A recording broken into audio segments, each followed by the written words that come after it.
Hello, my name's Alga. I'm from England and I'm doing the 200-hour Ashtanga Vinyasa course. The Ashtanga classes are pretty hard. I've never actually done any Ashtanga yoga before, so that's been pretty hard. It's quite intense in the morning. Definitely the people, of course, yeah.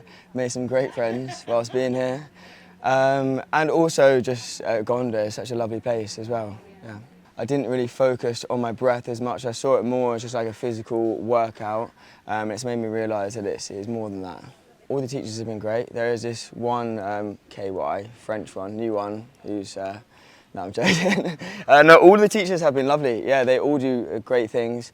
And it's nice, it's quite a well-rounded course.